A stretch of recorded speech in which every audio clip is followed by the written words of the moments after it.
ربما يود الذين كفروا لو كانوا مسلمين ذرهم يأكلوا ويتمتعوا ويلهيهم الأمل فسوف يعلمون. وما أهلكنا من قرية إلا ولها كتاب معلوم ما تسبق من أمة أجلها وما يستأخرون. وقالوا يا أيها الذي نزل عليه الذكر إنك لمجنون لو ما تأتينا بالملائكة إن كنت من الصادقين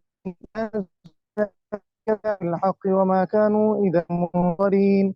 إنا نحن نزلنا الذكر وإنا لحافظون ولقد أرسلنا من قبلك في شيع الأولين وما يأتيهم من رسول إلا كانوا به يستهزئون. كذلك نسلكه في قلوب المجرمين لا يؤمنون به وقد خلت سنة الأولين. ولو فتحنا عليهم بابا من السماء فظلوا فيه يعرجون لقد سكرت أبصارنا بل نحن قوم مسحورون. ولقد جعلنا في السماء بروجا وزيناها للناظرين وحفظناها من كل شيطان رجيم إلا من استرق السمع فأتبعه شهاب مبين. والأرض مددناها وألقينا فيها رواسي وأنبتنا فيها من كل شيء موزون وجعلنا لكم فيها معايش ومن لستم له برازقين. وإن من شيء إلا عندنا خزائنه وما ننزله إلا بقدر معلوم. وأرسلنا الرياح لواقح فأنزلنا من السماء ماء فأسقيناكموه وما أنتم له بخازنين. وإنا لنحن نحيي ونميت ونحن الوارثون. ولقد علمنا المستقدمين منكم ولقد علمنا المستأخرين وإن ربك هو يحشرهم إنه حكيم عليم. ولقد خلقنا الإنسان من صلصال من حمإ مسنون والجان خلقناه من قبل من السموم. وإذ قال ربك للملائكة من صلصال من مسنون فإذا سويته ونفخت فيه من روحي فقعوا له ساجدين فسجد الملائكة كلهم أجمعون إلا إبليس أبى أن يكون مع الساجدين. قال يا إبليس ما لك ألا تكون مع الساجدين؟ قال لم أكن لأسجد لبشر خلقته من صلصال من حمإ مسنون. قال فاخرج منها فإنك رجيم وإن عليك اللعنة إلى يوم الدين. قال رب فانظرني إلى يوم يبعثون. قال فإنك من المنظرين إلى يوم الوقت المعلوم. قال رب بما أغويتني لأزينن لهم في الأرض ولأغوينهم أجمعين إلا عبادك منهم المخلصين. قال هذا صراط علي مستقيم. إن عبادي ليس لك عليهم سلطان إلا من اتبعك من الغاوين. وإن جهنم لموعدهم أجمعين لها 7 أبواب لكل باب منهم جزء مقسوم. إن المتقين في جنات وعيون ادخلوها بسلام آمنين. ونزعنا ما في صدورهم من غل إخوانا على سرر متقابلين لا يمسهم فيها نصب وما هم منها بمخرجين. نبئ عبادي أني أنا الغفور الرحيم وأن عذابي هو العذاب الأليم. ونبئهم عن ضيف إبراهيم إذ دخلوا عليه فقالوا سلاما قال إنا منكم وجلون. قالوا لا توجل إنا نبشرك بغلام عليم. قال بشرتموني على أن مسني الكبر فبم تبشرون. قالوا بشرناك بالحق فلا تكن من القانطين. قال ومن يقنط من رحمة ربه إلا الضالون. قال فما خطبكم أيها المرسلون؟ قالوا إنا أرسلنا إلى قوم مجرمين إلا آل لوط إنا لمنجوهم أجمعين إلا امرأته قدرنا إنها لمن الغابرين. فلما جاء آل لوط المرسلون قال إنكم قوم منكرون. قالوا بل جئناك بما كانوا فيه يمترون وأتيناك بالحق وإنا لصادقون. فأسر بأهلك بقطع من الليل واتبع أدبارهم ولا يلتفت منكم أحد وامضوا حيث تؤمرون. وقضينا إليه ذلك الأمر أن دابر هؤلاء مقطوع مصبحين. وجاء مدينة يستغفرون قال إن هؤلاء ضيفي فلا تفضحون واتقوا الله ولا تخزون. قالوا أولم ننهك عن العالمين؟ قال هؤلاء بناتي إن كنتم فاعلين لعمرك إنهم لفي سكرتهم يعمهون. فأخذتهم الصيحة مشرقين وجعلنا عليها سافلها وأمطرنا عليهم حجارة من سجيل إن في ذلك لآيات للمتوسمين وإنها لبسبيل مقيم إن في ذلك لآية للمؤمنين. وإن كان أصحاب الأيكة لظالمين فانتقمنا منهم وإنهما لبإمام مبين. ولقد كذب أصحاب الحجر المرسلين وآتيناهم آياتنا فكانوا عنها معرضين وكانوا ينحتون من الجبال بيوتا آمنين فأخذتهم الصيحة مصبحين فما أغنى عنهم ما كانوا يكسبون وما خلقنا السماوات والأرض وما بينهما إلا بالحق وإن الساعة لآتية فاصفح الصفح الجميل إن ربك هو الخلاق العليم ولقد آتيناك سبعا من المثاني والقرآن العظيم لا تمدن عينيك إلى ما متعنا به أزواجا منهم ولا تحزن عليهم واخفض جناحك للمؤمنين وقل إني أنا النذير المبين كما أنزلنا على المقتسمين الذين جعلوا القرآن عضين فوربك لنسألنهم أجمعين عما كانوا يعملون فاصدع بما تؤمر وأعرض عن المشركين إنا كفيناك المستهزئين الذين يجعلون مع الله إلها آخر فسوف يعلمون ولقد نعلم أنك يضيق صدرك بما يقولون فسبح بحمد ربك وكن من الساجدين واعبد ربك حتى يأتيك اليقين سورة النحل مكية بسم الله الرحمن الرحيم أتى أمر الله فلا تستعجلوه سبحانه وتعالى عما يشركون ينزل الملائكة بالروح من أمره على من يشاء من عباده أن أنذروا أنه لا إله إلا أنا فاتقون خلق السماوات والأرض بالحق تعالى عما يشركون خلق الإنسان من نطفة فإذا هو خصيم مبين والأنعام خلقها لكم فيها دفء ومنافع ومنها تأكلون ولكم فيها جمال حين تريحون وحين تسرحون وتحمل أثقالكم إلى بلد لم تكونوا بالغيه إلا بشق الأنفس إن ربكم لرؤوف رحيم والخيل والبغال والحمير لتركبوها وزينة ويخلق ما لا تعلمون وعلى الله قصد السبيل ومنها جائر ولو شاء لهداكم أجمعين هو الذي أنزل من السماء ماء لكم منه شراب ومنه شجر فيه تسيمون ينبت لكم به الزرع والزيتون والنخيل والأعناب ومن كل الثمرات إن في إن في ذلك لآية لقوم والنهار والشمس والقمر والنجوم مسخرات إن لقوم يعقلون ولكم في الأرض مختلفا ألوانه إن في ذلك لقوم يذكرون وهو الذي سخر البحر لتأكلوا من لحمه وتستخرجوا منه حلية تلبسونها وترى الفلك مواخر فيه ولتبتغوا من فضله ولعلكم تشكرون وألقى في الأرض رواسي أن تميد بكم وأنهارا وسبلا لعلكم تهتدون وعلامات وبالنجم هم يهتدون أفمن يخلق كمن لا يخلق أفلا تذكرون وإن تعدوا نعمة الله لا تحصوها إن الله لغفور رحيم والله يعلم ما تسرون وما تعلنون والذين يدعون من دون الله لا يخلقون شيئا وهم يخلقون أموات غير أحياء وما يشعرون أيان يبعثون إلهكم إله واحد فالذين لا يؤمنون بالآخرة قلوبهم منكرة وهم مستكبرون لا جرم أن الله يعلم ما يسرون وما يعلنون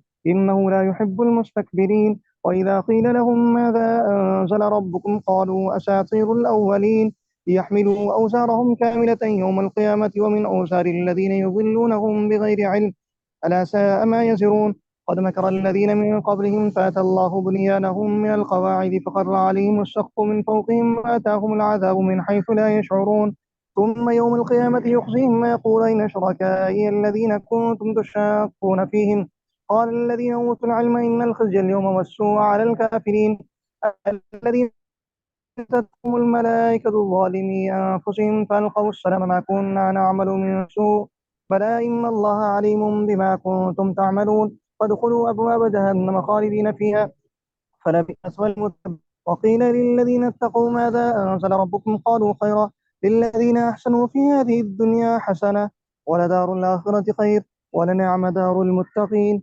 جنات عدن يدخلونها تجري من تحتها الأنهار لهم فيها ما يشاءون كذلك يجزي الله المتقين الذين تتوفاهم الملائكة طيبين يقولون سلام عليكم ادخلوا الجنة بما كنتم تعملون هل ينظرون إلا أن تأتيهم الملائكة أو يأتي أمر ربك كذلك فعل الذين من قبلهم وما ظلمهم الله ولكن كانوا أنفسهم يظلمون فأصابهم سيئات ما عملوا وحاق بهم ما كانوا به يستهزئون وقال الذين أشركوا لو شاء الله ما عبدنا من دونه من شيء نحن ولا آباؤنا ولا حرمنا من دونه من شيء كذلك فعل الذين من قبلهم فهل على الرسل إلا البلاغ المبين ولقد بعثنا في كل أمة رسولا أن اعبدوا الله واجتنبوا الطاغوت فمنهم من هدى الله ومنهم من حقت عليه الضلالة فمنهم من هدى الله ومنهم من حقت عليه الضلالة فسيروا في الأرض فانظروا كيف كان عاقبة المكذبين إن تحرص على هداهم فإن الله لا يهدي من يضل وما لهم من ناصرين وأقسموا بالله جهد إيمانهم لا يبعث الله من يموت ولا وعدا عليه حقا ولكن أكثر الناس لا يعلمون ليبين لهم الذي يختلفون فيه وليعلم الذين كفروا أنهم كانوا كاذبين إنما قولنا لشيء إذا أردناه أن نقول له كن فيكون والذين هاجروا في الله من بعد ما ظلموا لنربينهم في الدنيا حسنة ولأجر الآخرة أكبر لو كانوا يعلمون الذين صبروا على ربهم يتوكلون وما أرسلنا من قبلك إلا رجالا نوحي إليهم فاسألوا أهل الذكر إن كنتم لا تعلمون بالبينات والزبر وأنزلنا إليك الذكر لتبين للناس ما نزل إليهم ولعلهم يتفكرون أفمن الذين مكروا السيئات أن يخسف الله بهم الأرض أو يأتيهم العذاب من حيث لا يشعرون أو يأخذهم في تقلبهم فما هم بمعجزين أو يأخذهم على تخبط وإن ربكم لرؤوف رحيم أولم يروا إلى ما خلق الله من شيء يتفيأ ظلاله عن اليمين والشمائل سجدا لله وهم داخرون ولله يسجد ما في السماوات وما في الأرض من دابة والملائكة وهم لا يستكبرون يخافون ربهم من فوقهم ويفعلون ما يؤمرون وقال الله لا تتخذوا إلهين اثنين إنما هو إله واحد فإياي فارهبون وله ما في السماوات والأرض وله الدين واصبا أفغير الله تتقون وما بكم من نعمة من الله ثم إذا مسكم الضر فإليه تجأرون ثم إذا كشف الضر عنكم إذا فريق منكم بربهم يشركون ليكفروا بما آتيناهم فتمتعوا فسوف تعلمون ويجعلون لما لا يعلمون نصيبا مما رزقناهم تالله لتسألن عما كنتم تفترون ويجعلون لله البنات سبحانه ولهم ما يشتهون وإذا بشر أحدهم بالأنثى ظل وجهه مسودا وهو كظيم يتوارى من القوم من سوء ما بشر به أيمسكه على هون لم يدسه في التراب ألا ساء ما يحكمون الذين لا يؤمنون بالآخرة مثل السوء ولله المثل الأعلى وهو العزيز الحكيم ولو يؤاخذ الله الناس بظلمهم ما ترك عليها من دابة ولكن يؤخرهم إلى أجل مسمى فإذا جاء أجلهم فإذا جاء أجلهم لا يستأخرون ساعة ولا يستقدمون ويجعلون لله ما يكرهون وتصف ألسنتهم الكذب أن لهم الحسنى لا جرم أن لهم النار وأنهم مفرطون تالله لقد أرسلنا إلى أمم من قبلك فزين لهم الشيطان أعمالهم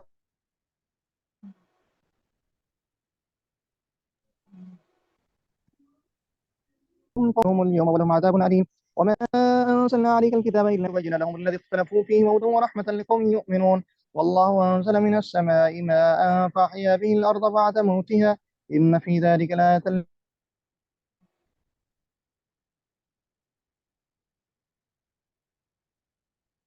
يسمع صدق.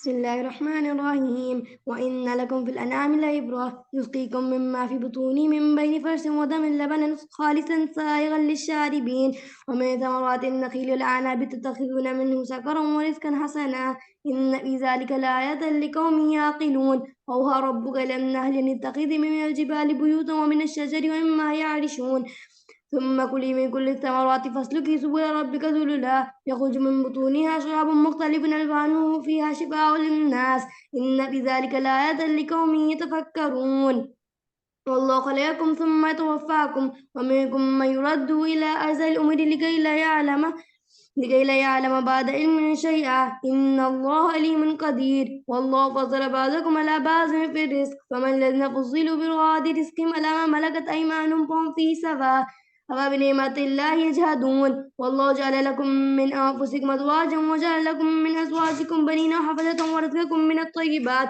أفبالباطل يؤمنون بنعمة الله يكفرون ويعبدون من دون الله ما لا يملك لهم رزق من السماوات والأرض شيء ولا يستطيعون لا تضربوا الله الأمثال إن الله يعلم وأنتم لا تعلمون ضرب الله مثلا عبدا مملوكا لا يقدر ولا شيء ورزقناه منا رزقا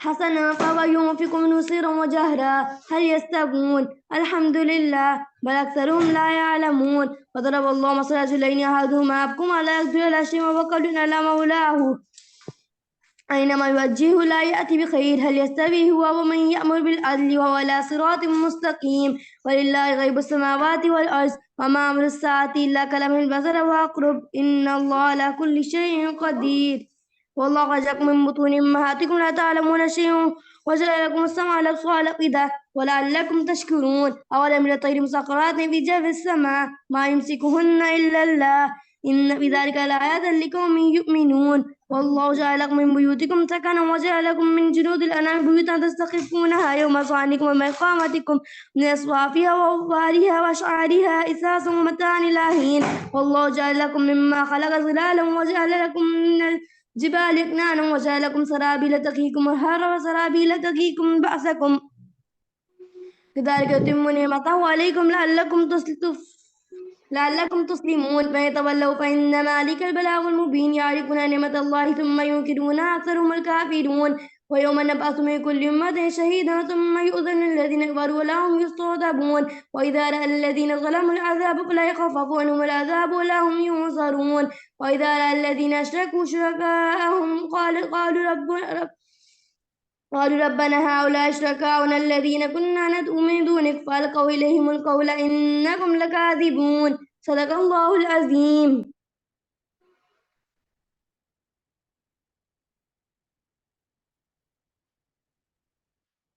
بسم اللہ الرحمن الرحیم ربی یسر ولا توسر ربی یسر وتمم لنا بالخیر وبک نستعین یا فتاح یا علیم یا ربنا یا ربنا یا ربنا زدنا علما وعملا یا ربنا یا ربنا زدنا علما وعملا اللہم انفعنی بما علمتنی وعلمنی ما ینفعنی وزدنا علما وزدنا علما وزدنا علما وعملا الحمدللہ علی کل حال واعوذ باللہ من حال اہل النار۔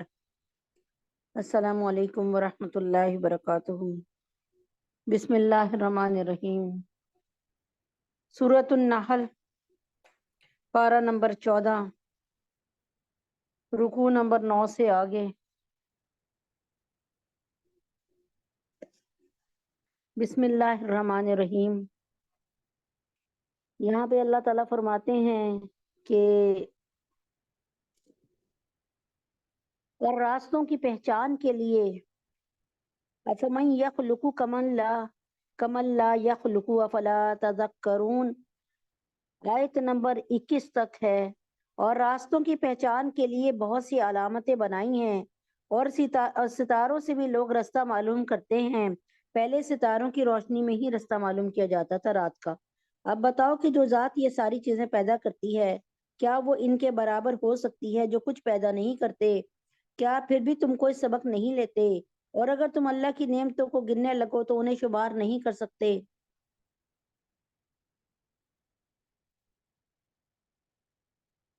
حقیقت یہ ہے کہ اللہ بہت بخشنے والا بڑا مہربان ہے، اور اللہ وہ باتیں بھی جانتا ہے جو تم چھپ کر کرتے ہو، اور وہ بھی جانتا ہے جو تم علن اعلان کرتے ہو۔ اور اللہ رب العزت کو چھوڑ کر یہ لوگ جن دیوتاؤں کو پکارتے ہیں وہ کچھ بھی پیدا نہیں کرتے، وہ تو خود ہی مخلوق ہیں، وہ بے جان ہیں، ان میں زندگی نہیں ہے۔ ان کو اس بات کا بھی احساس نہیں کہ ان لوگوں کو کب زندہ کر کے اٹھایا جائے گا۔ تو یہاں پہ اللہ تعالیٰ کی مراد یہ کہ اس سے وہ بت مراد ہے جس کی وہ پوجا کرتے تھے۔ فرمایا گیا کہ وہ کسی کو پیدا تو کیا کرتے، یعنی وہ تمہیں کیا بیٹے دیں گے، وہ تو خود نہیں، وہ کیا تمہارے لیے بیٹے کو پیدا کریں گے یا بیٹی کو پیدا کریں گے یا اولاد کو پیدا کریں گے، وہ تو خود پیدا کیے گئے ہیں، یعنی وہ تو خود بخود پیدا نہیں ہوئے، یعنی وہ تو خود بھی جو ہے محتاج ہیں انسانوں کے کہ وہ ان کو بنائیں۔ تمہارا معبود تو بس ایک ہی خدا ہے، لہٰذا جو لوگ آخرت پہ ایمان نہیں رکھتے ان کے دل میں انکار پیوست ہو گیا ہے اور وہ گھمنڈ میں مبتلا ہیں۔ ظاہر بات یہ کہ اللہ وہ باتیں بھی جانتے ہیں جو وہ چھپ کر کرتے ہیں، اور وہ بھی جو وہ علن اعلان کرتے ہیں وہ یقیناً گھمنڈ کرنے والے کو پسند نہیں کرتا۔ یہ اللہ تعالیٰ دوسری دفعہ اسی ایک آیت میں نا، یعنی اسی ایک رکوع میں 2 دفعہ بات کر رہے ہیں اللہ کہ جو ہم چھپ کر کرتے ہیں، جو ہم علن اعلان کرتے ہیں، وہ یہ ساری باتوں کو اللہ جانتے ہیں، وہ یقیناً گھمنڈ کرنے والوں کو پسند نہیں کرتے۔ اب دیکھیں نا، ان بتوں کے نیچے بیٹھ کے نا، ان بتوں کے پاس بیٹھ کے ان بتوں ہی کی برائی کرتے رہو، ان بتوں کی پاس بیٹھ کے ان جو ہے رام لکشمن ہنومان اور یہ جو بھی بت ہیں، ان کے منہ پہ ہر بات کے بعد تھپڑ بھی مارتے جاؤ، جوتا بھی مارتے جاؤ، یہ کیا کریں گے؟ کچھ بھی نہیں کریں گے، یہ تو ایک بنائے ہوئے مٹی کے پتلے ہیں بس۔ تو اللہ تعالیٰ فرماتے ہیں وہ یقیناً گھمنڈ کرنے والوں کو پسند نہیں کرتا۔ اور جب ان سے کہا گیا تمہارے رب نے کیا بات نازل کی ہے، تو انہوں نے کہا گزرے ہوئے لوگوں کے افسانے۔ اب یہ دیکھیں نا، نبی پاک صلی اللہ علیہ وسلم کے پاس خود گئے اور خود جا کر پوچھا کہ اگر تم نبی ہو تو یہ بتاؤ کہ مصر میں آ کر یعقوب علیہ السلام اور ان کی اولادیں مصر میں آ کر کیوں بس گئی، یعنی وہ فلسطین سے، کنعان سے مصر میں آ کر کیوں بس گئی۔ اب نبی پاک صلی اللہ علیہ وسلم کو تو اس وقت تو وہ پیدا بھی نہیں ہوئے تھے، اور ظاہر ہے ان کے کوئی آثار بھی نہیں تھے۔ اب یہ باتیں ان کو کہاں سے پتہ چلتی؟ 2000 پتہ نہیں کتنے سال پہلے کی باتیں۔ تو اللہ تبارک تعالیٰ نے حضرت یوسف علیہ السلام کا ایک ایک قصہ بتایا کہ اصل میں حضرت یعقوب علیہ السلام کے ساتھ یہ ہوا تھا، پھر یوسف علیہ السلام کے ساتھ یہ ہوا۔ اب وہ کیا کہتے ہیں کہ تمہارے رب نے کیا یہ باتیں نازل کی ہیں، کیا بات نازل کی ہے؟ تو انہوں نے کہا گزرے ہوئے لوگوں کے فسانے، یعنی اللہ تعالیٰ تو بس دوسرے لوگوں کے نا، گزرے ہوئے لوگوں کے نا واقعات اور قصے کہانیاں سناتا رہتا ہے، نعوذ باللہ۔ ان باتوں کا نتیجہ یہ ہے کہ وہ قیامت کے دن خود اپنے گناہوں کے پورے بوجھ بھی اپنے اوپر لا دیں گے، اور ان لوگوں کا بوجھ کا ایک حصہ بھی جنہیں کسی علم کے بغیر گمراہ کر رہے ہیں۔ یہاں پر نبی پاک صلی اللہ علیہ وسلم کی ایک حدیث پاک ملاحظہ فرمائیے۔ حدیث پاک الدال علی الخیر کفاعلہ، اس کا مطلب یہ ہے کہ نیکی کا رستہ، یعنی رستہ دکھانے والا، نیکی کا نہیں، الدال علی الخیر کفاعلہ، نیکی کا رستہ دکھانے والا بھی نیکی کرنے کے برابر، نیکی کرنے والوں کے برابر ہے۔ مثلاً یہ ہے کہ آپ کے جو ہے آپ کی جو کالونی ہے یا آپ کا جو محلہ ہے، اس میں جو ہے وہاں سے بہت سارے لوگ گزرتے ہیں۔ اب آپ کہیں کہ بھائی سڑک بہت خراب ہے، سارے مل کے سڑک بنا لیتے ہیں، تو آپ کیا کہتے ہیں کہ آپ کی بات بتائیں، اور سارے مل کے پیسہ جمع کرتے ہیں، پیسہ آپ ایک بھی نہیں دیتی، اور یا پھر آپ بہت تھوڑے سے پیسے دیتی ہیں لیکن سڑک بن جاتی ہے۔ اب وہ سڑک سے لوگوں کو کتنی سہولت ہوگی کہ رستہ آسان کر دیا آپ نے کسی کے لیے، تو جتنا ثواب ان کو ملے گا جنہوں نے پوری سڑک سامنے کھڑے ہو کے بنوائی، پیسہ بھی لگایا، محنت بھی لگائی، اتنا ہی ثواب آپ کو بھی ملے گا، کیونکہ آپ نے نیکی کی طرف راستہ دکھایا۔ تو اسی طرح جیسے کوئی کہے کہ آؤ وہ والی فلاں والا پکچر دیکھتے ہیں، فلاں گانا سنتے ہیں، فلاں جگہ عورتیں بڑا اچھا ڈانس کرتی ہیں، آؤ وہاں چلیں، یا شراب پینے چلیں، تو جو ان کی راہ پہ لگ کر یعنی جتنے لوگ ان کی راہ پہ لگیں گے، اس کا ساروں کا گناہ اسی ایک کہنے والے کو ہوگا، ان کو بھی ملے گا، پہلے اس کو ملے گا جس نے یہ راہ دکھائی۔ تو سوچ سمجھ کر کسی کو ہمیں آفر کرنی چاہیے، اور سوچ سمجھ کر ہمیں بات کرنی چاہیے۔ تو انہوں نے کہا گزرے ہوئے لوگوں کے افسانے ہیں یہ قرآن کی باتیں، ان باتوں کا نتیجہ یہ ہوا قیامت کے دن خود اپنے گناہوں کے پورے بوجھ بھی اپنے پر لا دیں گے، اور ان لوگوں کے بوجھ کا ایک حصہ بھی جنہیں کسی علم کے بغیر گمراہ کر رہے تھے۔ اللہ تعالیٰ فرماتے ہیں کہ وہ جو لوگوں کو گمراہ کر رہے تھے نا، بے دینا کر رہے تھے، اس کا بوجھ بھی ان پہ پڑے گا۔ یاد رکھو بہت برا بوجھ ہے جو یہ لاد رہے ہیں۔ اللہ تعالیٰ فرما رہے ہیں کہ یہ بہت برا بوجھ ہے، کوئی اچھا بوجھ نہیں ہے۔ وہاں تو اپنی ہی اعمالوں سے جان نہیں چھوٹے گی، اپنی بدعمالیوں سے، کہ نہ کہ دوسرے کی بدعمالیاں بھی ہمارے سر پڑ جائیں۔ اللہ تعالیٰ فرماتے ہیں قد مکر الذین من قبلہم فأتی اللہ بنیانہم من القواعد فخر علیہم السقف۔ اللہ تعالیٰ فرماتے ہیں اس سے پہلے کہ لوگوں نے بھی مکر کے منصوبے بنائے تھے، پھر ہوا یہ کہ منصوبوں کی جو عمارتیں انہوں نے تعمیر کی تھی، اللہ رب العزت نے انہیں جڑ بنیاد سے اکھاڑ پھینکا۔ یعنی انہوں نے کیا کیا تھا کہ نبی اکرم صلی اللہ علیہ وسلم کے لیے بھی نا یہی ایک سجیشن دی تھی نا کہ کسی طرح نبی اکرم صلی اللہ علیہ وسلم کو نعوذ باللہ ختم کر دیں، اس طرح اسلام بھی ختم ہو جائے گا، مسلمان بھی ختم ہو جائیں گے۔ لیکن کیا آپ کی نظر میں یہ ایسا ہوا؟ بلکہ اسلام ایسا پھیلا کہ دنیا کے کونے کونے میں، کریا بستی میں پہنچ چکا الحمدللہ۔ پھر ان کے اوپر سے چھت بھی ان پر آ گری، اور ان پر عذاب ایسی جگہ سے آ دھمکا جس کا انہیں احساس تک نہیں تھا۔ اب دیکھیں نا یہاں پر